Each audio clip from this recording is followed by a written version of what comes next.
Hi, I'm Douglas Ferguson. Welcome to the Facilitation Lab podcast, where I speak with Voltage Control certification alumni and other facilitation experts about the remarkable impact they're making. We embrace a method-agnostic approach so you can enjoy a wide range of topics and perspectives as we examine all the nuances of enabling meaningful group experiences. This series is dedicated to helping you navigate the realities of facilitating collaboration, ensuring every session you lead becomes truly transformative. Thanks so much for listening. If you'd like to join us for a live session sometime, you can join our Facilitation Lab community. It's an ideal space to apply what you learn in the podcast in real time with peers. Sign up today at voltagecontrol.com/facilitation-lab. And if you'd like to learn more about our 12-week facilitation certification program, you can read about it at voltagecontrol.com. Today, I'm with Kelly Artis, the founder of Mission Identity, where she empowers women to reach their full potential by utilizing the Enneagram as a powerful tool for self-discovery, personal growth, and leadership excellence. Welcome to the show, Kelly. Thanks so much, Douglas. I'm excited to be here. Yeah, it's great to have you. It's always amazing to me to watch folks that are making these transitions into coaching practices and becoming solopreneurs and really empowering the way they think about work and taking control of their destiny, so to speak. Yeah, it's wild and crazy and fraught with uncertainty, but it's something to follow your passion, I think. Well, it's interesting you mentioned uncertainty. I like to remind folks that, most things are uncertain, and a lot of times we fool ourselves into thinking that there's certainty or things are knowable. It's like the safe little pod around ourselves that we think that is there. It's not really an illusion for the most part when it's there. And so if you become comfortable with complexity and chaos, like life becomes more fun and more easy to engage with. Not easy, but easier. Right. Yeah. You're less attached to it, right? And you can just kind of flow. That's the goal. Yeah. It's almost like an entitlement. You're like, things should be certain and they're not. Yeah. So, and I wonder how much that flow comes up in the work that you do with your clients when you're coaching. Oh, I mean, it's almost constant, right? It's always like, okay, even the Enneagram as a tool in and of itself, which I'm sure we'll talk more about later, it's a professional and personal development sort of framework that you can use for self-discovery and inner observation, all of these things. But almost everyone I talk to is looking for like the goal, right? Okay, how do we get there? How do I achieve it quickly? How do I, do this more efficient? I'm like, no. The goal is to just allow, and just kind of flow and be more okay with the flow and be less limited by like the pursuit of something.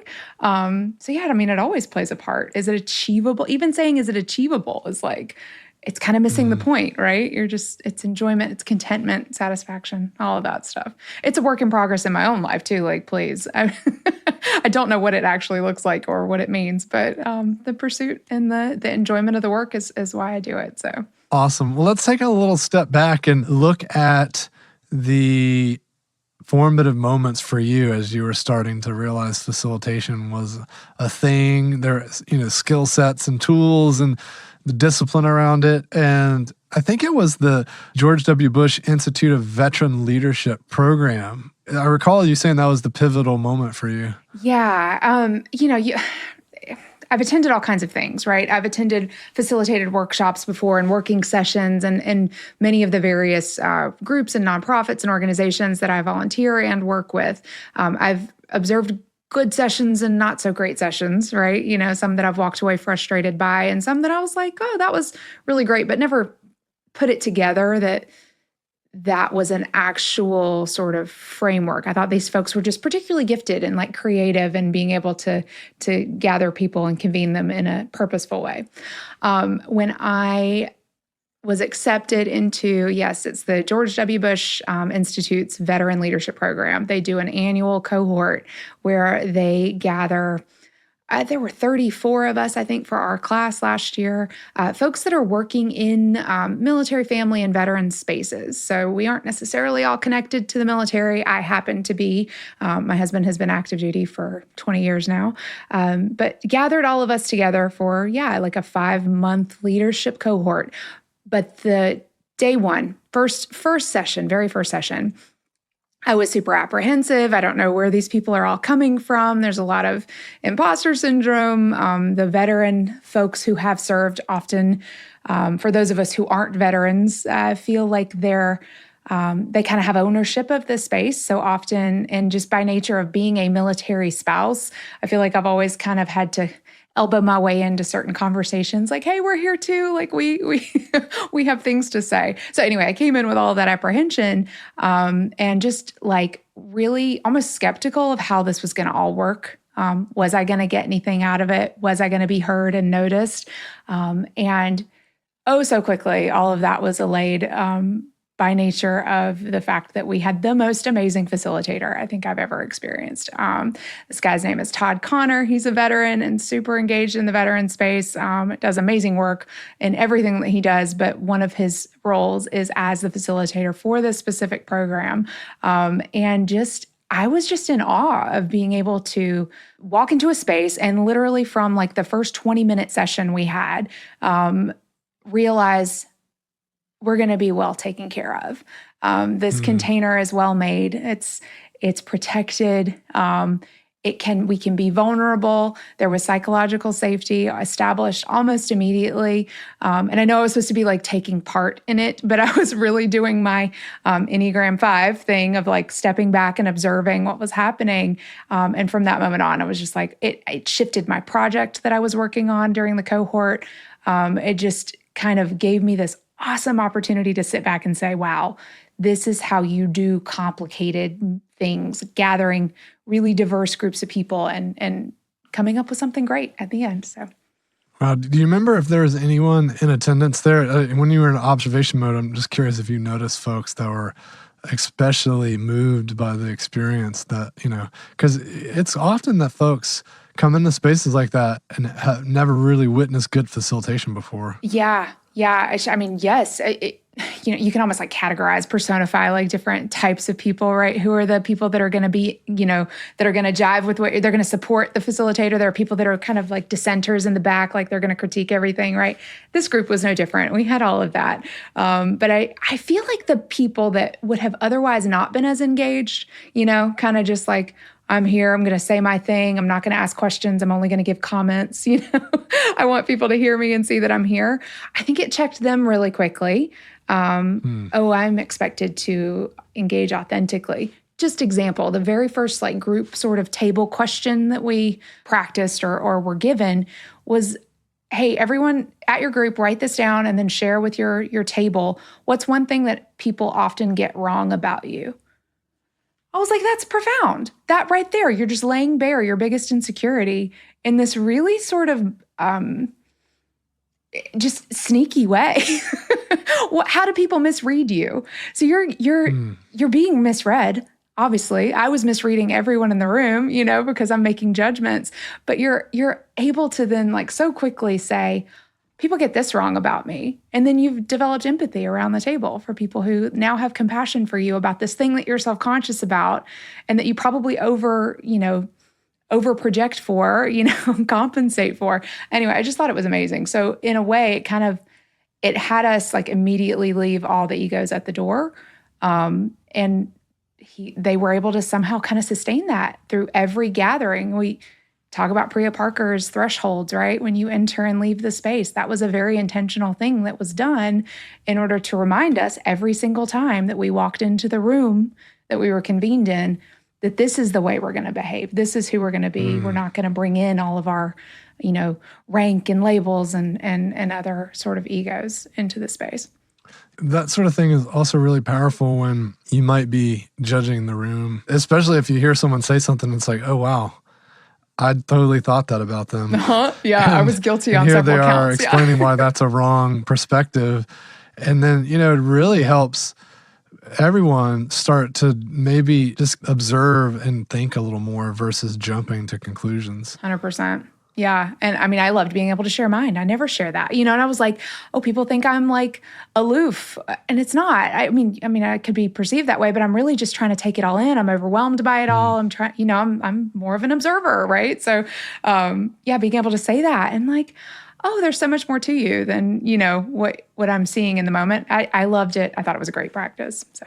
Yeah, especially, I mean, you mentioned the aloof thing. That's one that's, to the point I just made, really powerful for connection across the group, not only for, things outside the group, but in the group, especially so because, if someone is thinking, well, she's a little aloof, but then you say that and then they start to realize, oh, wow, she is a processor. Right. So she's absorbing things in a different way. Yeah. They'll just have a different perspective on you and a different level of empathy around who you are and be able to approach you in a more connected way. Yeah, I think so. Did you notice any of that having an influence on how folks related or connected across the group? I mean, so quickly personal stories were laid bare. It didn't just stop at like a characteristic, right? Because of shared experiences of this type of convening of people who are all connected to the military at a certain point in their career, we've been through the past 20 years of global war. So there were really close to the surface personal stories that came out in that like literal first hour of us being together. So not only did we get sort of the high level, like this is a misjudgment that people often have about me, but here's some of the personal context that also plays into my passion, the thing that I'm pursuing and that I'm working on right now. This is why this is important to me because it's touched me personally. So just, again, so quickly, there's just humanity and compassion that often I think in other scenarios and other like maybe less well-facilitated types of convenings would take forever for that to come up.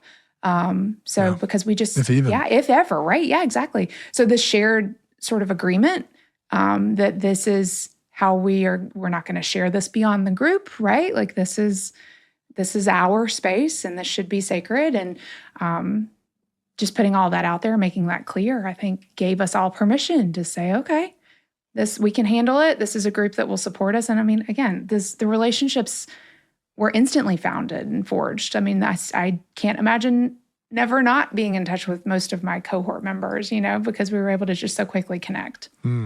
Yeah. So, I mean, it seems like Todd's approach really broke some barriers down. And I'm curious, how did that shift your perspective on what facilitation could be? I mean, I think I thought of it before coming into that experience. And then obviously after working with Voltage, I had this idea that like a facilitator is just like a teacher, that maybe there's some like teaching methodologies that I come from family educators. So it was like, oh, this is just like a learning design sort of, I don't know. It's something that you could implement in a classroom and help people absorb the information better. Or to like latch onto the content or promotes understanding or comprehension, right? After this, I realized that there was just so much more to it, that there was so much more that you can accomplish and agree to and move forward together with and like co-create with people. And so having that experience, but then also sort of holding separately this struggle that I had been having and something that I'd been noticing through all of my work and self-discovery and self-awareness, like there's a lot of things that I've never really felt or hadn't really felt qualified to do and handle, right? So here I am learning the Enneagram. I'm passionate about it. I like know a lot about it, but there had always been this hesitation to like step fully into helping other people understand it because I felt like I could mess it up for them. Or what if, God forbid, they share something really sensitive or, emotionally complex with me and I don't comfort them in the right way. I'm not a therapist, right? I don't know if I can handle that properly without causing damage, right? Like I was just really nervous about it. After experiencing and learning some of the facilitation tactics and techniques and realizing it's more about making sure people feel safe versus like fixing anything or deciding anything or teaching anything, definite. It's mostly about the space that you're able to create, during that time, how that is protected and handled and how people feel when they leave it, when they enter, when they leave, was so much more important than any of the content, any of the other stuff. So, it's purpose, it's connection. It's all of those things. So that's how it kind of shifted for me. And then, I mean, gosh, I overlay now everything, every meeting I'm in. Why are we here? What's our purpose? How are we entering? Where are we leaving? Literally every aspect of any of the work that I do has some sort of element of the facilitation techniques and practices that I learned. Yeah, it's so helpful to get those perspectives. And I'm remembering you also mentioned feeling imposter syndrome, which is somewhat related to what you were just talking about. And, I think you were talking about it from the perspective of when you showed up for the program, and even, I guess, ideas in your head about not being a veteran, et cetera. And I guess what specifically shifted that? Because you talked about getting to a point where that subsided. And so what do you think were the critical pieces that were at play that helped you overcome that? There were a couple of speakers that had some, I thought, profound things to say that I was able to kind of latch onto and give myself permission to pursue relentlessly what I came in with as my passion, my project, right? So I initially, so we come in and you start out with an idea of a project that you want to work on during the cohort. It's important, but it's not the most important thing, right? The projects are great, and they have, some people have full-blown nonprofits now because of their personal leadership project, but it's the skeleton, it's the structure that they put the teaching and the rest of the leadership instruction onto, right? So we have a capstone at the end, and then they follow up and see, what kind of support is needed after you're an alumni. But I came in with a project that I wasn't super passionate about. It was part of one of my day job work. And it made sense. It was good enough to have gotten me a spot in the cohort. That's a part of their application process, is what are you working on? But from the start, it was enforced through all of the activities and through all of our facilitated time, right? That it needed to be something that you're passionate about. How are you going to make an impact? And it could be making an impact on one person. It doesn't have to be huge and broad reaching and, solving veteran homelessness. It doesn't have to be that big or grand, right? It could be literally making an impact in your world, in your sphere, in your, what you can. And I was like, well, this is who I am. I can impact the lives of people like me, people who've gone through things like me, using my personal story, using the ways in which I've kind of crawled out of stuff and made sense of my life and how I've gotten where I am. So being able to have that constantly reinforced from the facilitator, again, purpose, it was, this is why we're here. Yeah, we're going to teach you all these techniques, and we're going to teach you how to do data measurement and, collaboration and all of these things. But for the most part, we want to make sure that your why is always being answered. That sort of being the central focus of everything that we were exposed to really helped reaffirm for me what it was that I was there for, and how much I belonged, how much I was meant to be. So the one speaker, he was an astronaut, and he came and he was talking. He gave this story. I'd literally written in my journal, by the way, another facilitation practice that we were encouraged to do every morning during our Todd time, set some intentions, write some agreements with yourself for today. And then at the end of the day, we would go back and reflect upon them. Okay, did you meet your intentions for the day? One of my intentions was I'm going to hold on to things less tightly. I'm going to hold things a bit more loosely and just see what emerges, right? So there was an astronaut that gave us a story about how he was doing his first spacewalk, and he was nervous about it. And before he went up on the shuttle and everything, a former astronaut wrote him an email, and all it said was, "Loosen your grip." And so he tells this whole story about how he's outside on the ladder thing and freaking out and didn't want to let go and was paralyzed because it's scary. And he remembered the email from the guy, and that's all it said was "loosen your grip." So he just kind of let go and was able to, have this amazing experience that he shared with us.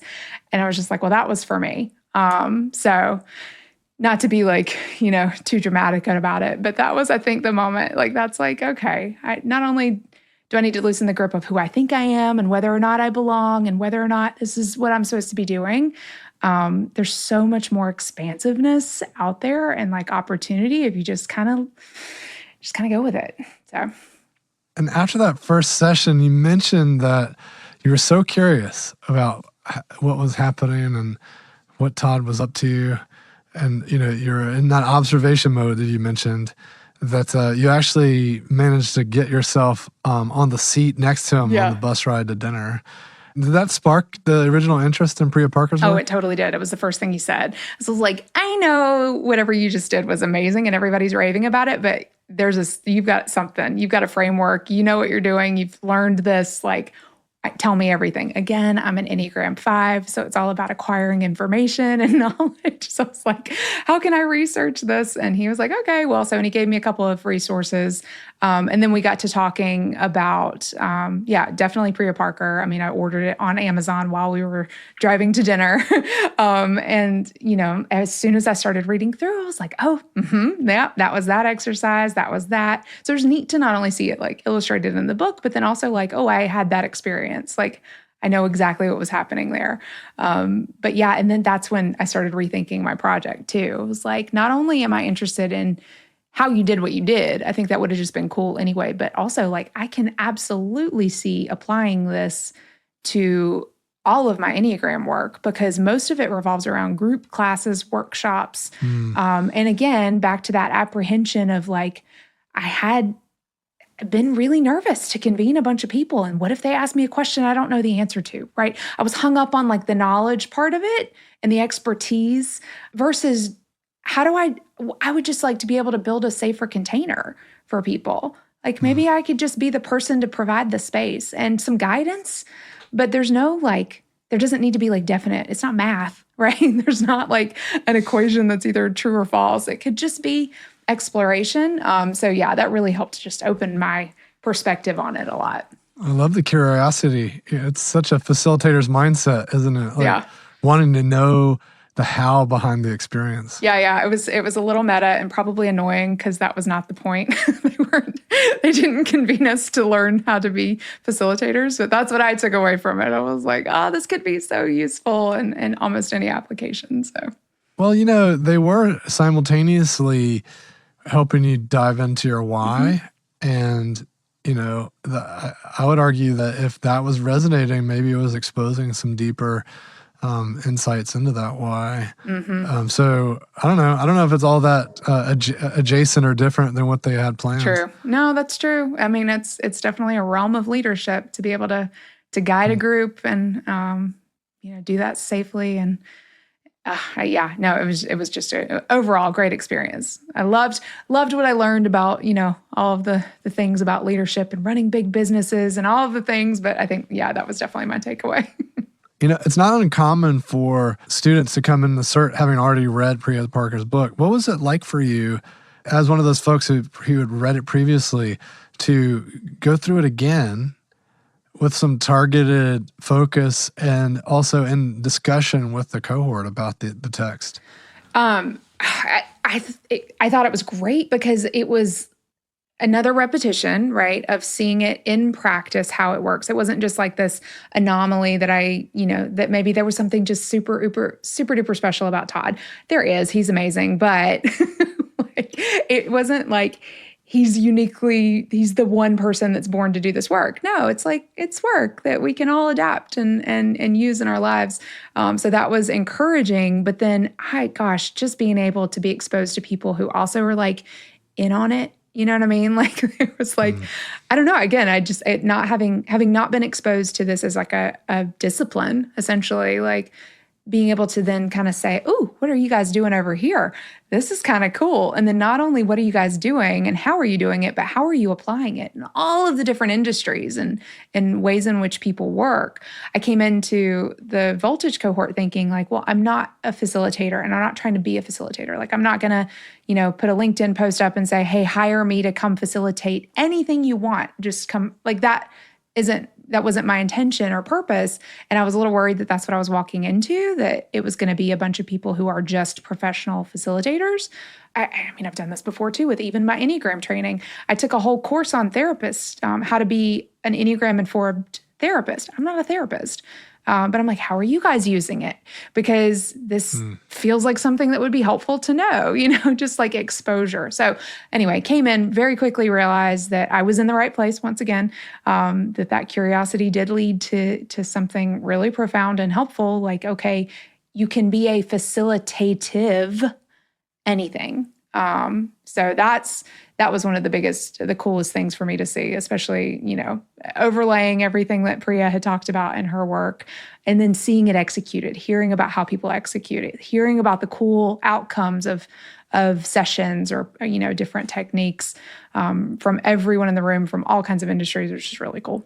And after learning some of this stuff, you started to integrate it into your work with military connected families and veteran students. What were some of the first changes you made, and what sort of impact did you start to see?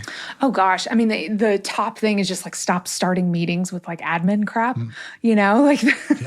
Nobody. Never start a funeral with logistics. Yeah, logistics. It was just like, I always hate that. I mean, I've always hated that, but I do it. It's one of the very first things. Like, no, you need a hook. You need something to grab people's attention. And why do I deserve your time right now? Why are you giving me an hour of your life or however long? And how do I prove to you that I will use that hour well and it will be well spent? So stop doing the logistics, the agendas, setting up agreements. I think has been really helpful just for me personally. For whatever reason, that has helped me like step into my role more confidently. I can be really transparent about my insecurities. I mean, frankly, usually I used to do this as like, I don't know if I'm the right person to teach all this, but here we're going to start like doing all this like self-deprecating stuff. And I realized, oh no, we don't have to do that. And I don't have to like sacrifice my credibility because of my insecurities. We could just all come to some group conclusions and some agreements that this is the goal. This is what we're trying to achieve this session. I'll do my best to guide you guys as long as you're doing your best to participate and learn. So that helped me kind of like shake off some of the issues that I've had around, leading groups. But yeah, just being able to keep things fresh, keep it active, seeing when there's, some energy needed, not just getting stuck in the content, which is what I typically have a tendency to do. And then making sure that it anchors somewhere, whatever the experience is. Not only are we clear about what we're trying to accomplish, but then does it resonate? Do you leave with something? Because then why did I take your hour if it doesn't? So having those things top of mind, I think just result in just such better experiences for everyone. Yeah, it's interesting. Working on the agreements can be such a nice focal point to help with intention as you're designing the session.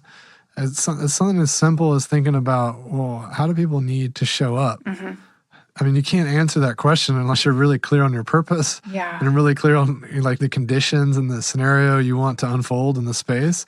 And I think the number one reason so many people get things wrong or stumble is because they haven't spent enough time thinking about that. And so to your point, the agreements are a great little hack to like, here are just 3 to 5 things to write down. But in order to write those down, you got to think about what's the purpose and how do I want people to be? And what are you stepping away from? So I'll give you just a quick example from my world.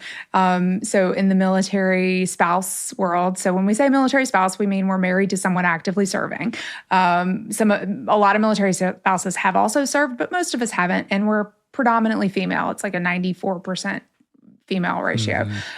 Whenever you gather folks in the military, I mean, service members wear their last name on their chest, right? And everyone knows what that last name is and what rank is associated with that. And just by nature of us being humans, that crosses over into the spouse world as well. So one thing that I realized really early on when particularly working with folks who are attached to people that have rank, no, they don't have the rank themselves, but they're still married to that person with rank. So there's still these like hierarchical sort of things that we have to navigate. Really quickly, I was like, I know you guys may know each other, but I want no last names. We are not our service members. Like, I want first names only. There will be no last names, no asking, what does your husband do? That's not a question that is valid in this space. We don't care. We care, but we don't care. It's kind of like the shortcut for any conversation when you meet someone who's in this world. So that not only kind of alleviates the pressure from the folks who are attached to higher ranking service members, but it frees up some space for folks that aren't, to be able to be authentic and true. But then a part of that agreement also is that we don't leave with anything that we've talked about here. Like, this stays here.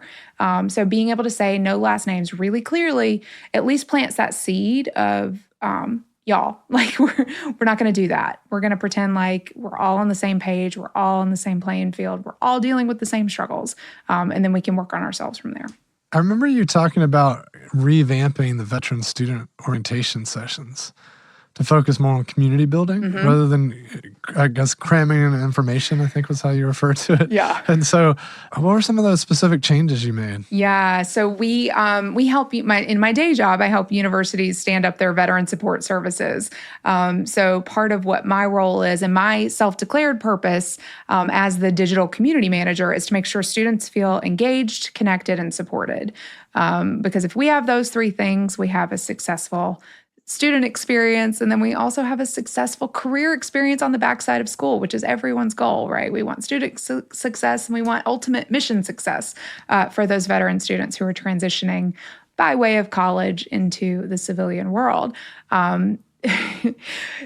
Veterans are accustomed to being given, like, they call it death by PowerPoint sessions. That's getting briefed to death. Briefed to death. Yeah. So anytime you say you have to come to this mandatory orientation, they know, they already have a preconception of what that's going to be. They're super excited about it because it is just like, here's the number for this, and it's boring and rote and, whatever. But however, the information is important and they need to have it. So what do you do? So what we have we've shifted a lot of that session, and it's an hour. I point to places where they can find the information, but we spend most of the time connecting. So we have, first and foremost, we have a session called Transitioning from Service to School, where it's a panel. I've recorded it, so we kind of play the same thing over, but it's a panel of students who talk about the things that they're nervous about and what they were, worried about, and how they've tried to adapt certain techniques to be able to counter that fear and that apprehension. So just right out the gate, we're doing that same practice of what do people get wrong about you, right? Like, let's call out the elephant in the room. Are y'all nervous? You should be. It's hard. Like, let's say we're nervous, because this population has a real difficult time asking for help. It's just part of the nature of military service. You are either told to do it or you figure it out. There's not a lot of seeking help. So we want to go ahead and squash that right out the gate. Like, this is what we're here for. We exist to help you. And we're gonna call you, and we're gonna proactively try to help you, but we also really want you guys to get accustomed to calling us too. It makes our day when you call us. Like, it actually makes me really happy when you send me an email. Like, so establishing that, we spend a lot of time like meeting our team. I'm really emphatic about people seeing faces. Like, we're not just on the phone, and we're virtual. So, it's going to be a lot of Zoom, but here we are. Like, us, we're besties now. You've seen us in orientation. And then we do breakouts where we have, cool, fun prompts, where people can talk in small groups about what it is that they're nervous about, or what they wish they had known, before they left service, or it could even just be like little icebreakers, energizers, things like that. So we just, again, we spend probably 30% of the hour not doing anything traditionally considered productive. But to me, it just feels so much more important that they have made a connection with just anybody, one other person in our virtual hallways. What kind of shifts in energy do you notice? Well, they're so much more engaged with our office. I mean, again, we do have a physical office in one of our campuses, but for the most part, it's a virtual sort of, we're here if you need us, because they're not able to walk by and come grab donuts when we have them out, right? So there's often a lot of like, oh, hey, if we are on campus and do run into people, I've gotten like, oh, you do the orientation, or you post the newsletter, or I know you. I don't know them, but that's okay. You can be like internet famous for your community, and that's totally fine. It means that they've seen my face and I've gotten across some way that makes them know, like, and trust me in the same way that people do business with folks online, right? Like, I want the students to feel like they have advocates and allies and friends and friendly faces that are helping them navigate the system. There's also just like, there's more of an eagerness to help other students. So we've never had an issue onboarding veteran ambassadors, which is like a work study program that we work with the VA with. I mean, we often, there's a wait list of people who want to become an ambassador because they get exposed to us so early on, and the ambassadors during that orientation, that they then want to step up like, oh, I could do that. That sounds awesome. You get to meet all the people and help people and serve in that way. So there's just, I don't know, I'm not going to say it has solved all the problems. Everyone gets an A and graduates on time and, all the things. But at least while they're here, they feel like they're a part of something and they're a part of a community and they belong. So, yeah, there's that belonging. I was thinking about that earlier when you were talking about I asked you about imposter syndrome, and you went into a story about the NASA, loosening your grip and just kind of connecting into the content and also just the work that Todd was doing to make people feel comfortable and connected. I mean, it struck me as all of that was creating a sense of belonging, and that once you felt like you belonged, the imposter syndrome wasn't even a consideration. Well, now that you're saying it, Douglas, it's like, yeah. I mean, if I were to like think back and sort of, summarize my experience as a military spouse, even, we belong to a larger community, right? I mean, I still belong to the town and the community that I live in. I, belong to my family, et cetera. But when we overlay all of the dynamics of our lifestyle, so like the frequently moving and the shifting jobs and spending seasons of really having to like intensely focus on your nuclear family, your two little kids while your husband's deployed, that sort of thing, I have noticed falling out of touch or out of feeling like I belong to things before, and just how like disorienting that is, and how it's just not a comfortable place to be. And no one deserves that. I mean, we all deserve to be in community, some sort of community. So I do think that like subconscious, maybe consciously, drives a lot. I mean, it really rocks your confidence. Totally. Your identity. I mean, it's the core of who you are, right? If you don't have those underpinnings of being anchored to something, it's really difficult to do anything else. I mean, that's just baseline sort of human functioning. So yeah, for people to ever feel like they didn't have that, and we know like our society in general is becoming more detached from each other and more detached from their communities, and feelings of loss and belonging are resonating high, particularly for the community that I serve, the military spouse community. Those are some of the top complaints that people have when asked about, would you recommend service to someone you love, or are you satisfied with the military lifestyle? When people say no, those are the key things and the key reasons. So there's definitely a desire and a void there that I think if we're all working towards some sort of goal that includes belonging in some way, then we're doing good for society. Yeah, and I think that's a nice transition into the work you're really focused on now. And that brings me to the work you're doing now, which came up briefly. We talked about mission identity and the work you're doing there, but specifically I'm curious about, the Enneagram insights and how you're working with spouses and what you are looking forward to as you continue to grow that business and help folks with identity and belonging, or any of these other challenges that might be well suited to the work that you're doing. Yeah. So with mission identity, I am really passionate about helping, particularly women. I am expanding my view of who I want to help serve into more the woman entrepreneur space, the professional woman who, like myself, have gotten to a point in our careers where, it's just like, I've gotten here, I've just hustled and done the thing and gotten to a certain point, but now I'm reflecting. I'm not going to call it a midlife crisis because I don't like that, but reflecting on like, who am I now? Like, who am I? And what does this need to look like for the rest of my life? Like, it's a moment to just slow down and sort of investigate who we are, where we're going, and what's the impact I want to leave behind. So we're using the Enneagram as a framework for self-discovery to help make sure that we are truly understanding who we are and the motivations behind what we do, and, how we feel about things, how we perceive the world around us. And the Enneagram provides a really profoundly helpful framework for that work. So once we understand who we are and we have a strong sense of self and identity, then we can move into things like purpose, right? And then combining self-identity or self-identity and purpose together, we're then left with our perception of reality, right? That's whether or not we're seeing the world clearly, whether we're experiencing what we're experiencing in a way that is connected to reality or maybe distorted based on some of the things that we've been limited by in our experience or from our personality. And then from there, there's contentment in that, right? There's success, there's freedom. And then there's where the impact can really happen. So working with women who are mid-career, farther along, et cetera, just to provide, again, the space for them to do that exploration safely without any of the ego or worried about the image or the pretense, right? So I want to be able to provide that opportunity for them, provide some context and some teaching, but really do this invitation into the self-discovery in community with others. They're, again, group cohorts.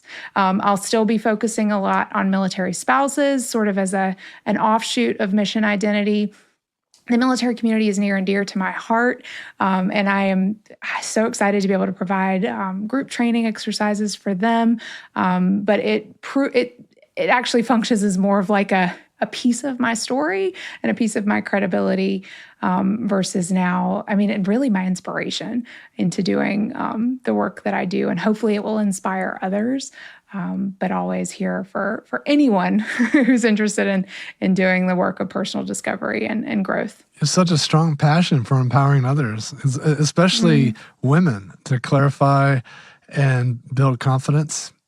So I'm just kind of curious, what would be a dream outcome for you as you continue this journey? Oh, dream outcome. VP Harris recently said that there are not a lot of women out here aspiring to be humble.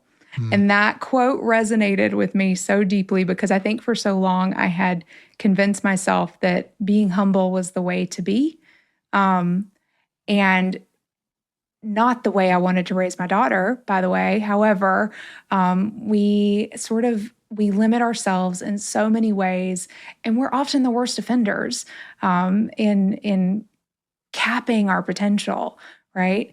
And I can't wait to be able to look around and see more often than not women who are not only not aspiring to be humble, but who are stepping into their greatness and their power and just changing the world, taking control and showing us all what it means to love and to live with purpose and to live in community. I just, there's going to be bumps along the way and we're still very much learning how to do this as women. But yeah, I think that really intangible and hard to measure, but I think even seeing that on a small scale is my dream. Kelly, it's been such a pleasure chatting with you today. I could keep talking for a long time, but we had to cut it off here. So before we go, I want to just give you an opportunity to leave our listeners with a final thought. Be kind to yourselves.